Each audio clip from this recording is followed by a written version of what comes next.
Hello, I'm Tracey Christensen, your host on Community Connection. Because Utah's a desert, it's really important that we make it a priority to conserve our water. Today, I am joined by Finlinson from Central Utah Gardens, and he's here to share with us what we can do to conserve water in our own homes and our community. Thanks, Casey. You're very welcome. Glad to be here. Thank you. So tell us, what can we do to conserve water at our own home, in our garden? Well, up to 60 to 70% of our water is actually used in our landscape, so that's where we can make the biggest difference. Wow. So there's certain steps that we can take to conserve water in our landscape, which includes things like planning ahead, looking at how we're watering our lawns, and choosing plants that do better with less water. Right, so if I'm trying to landscape a certain area in my yard, which I am, and I'm looking for plants that don't use as much water, what are some of those different plants?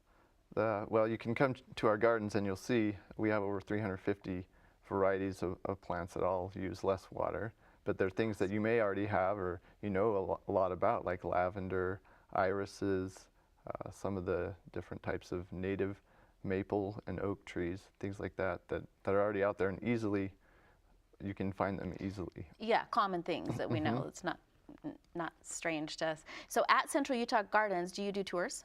We do. Tours are free, and admission to the gardens is free as well. And you can come in and we'll show you around and give you some ideas of ways you can save water in your own landscape. That's great. And what can we expect to see there besides 350 different kinds of plants? We have some model homes where we demonstrate the difference between a traditional landscape and a water efficient landscape, and between those two different landscapes we meter how much we water those, and we're using about half the water on the water efficient landscape than what we use on the traditional landscape.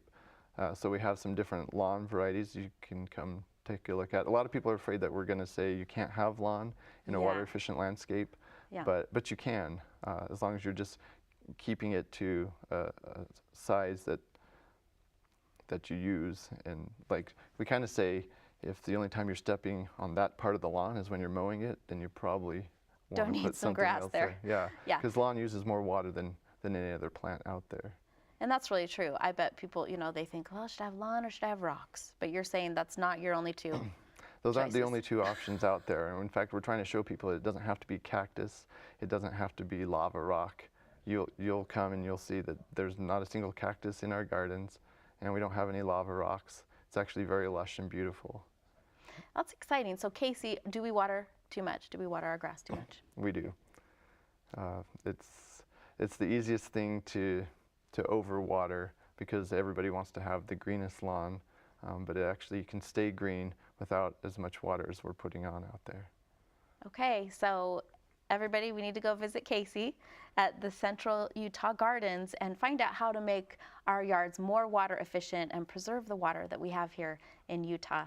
We're so appreciative to you coming to join us, and if you'd like to learn more information about the Central Utah Gardens or other organizations in our community, please visit our website at KBYU11.org and click on Community Connection.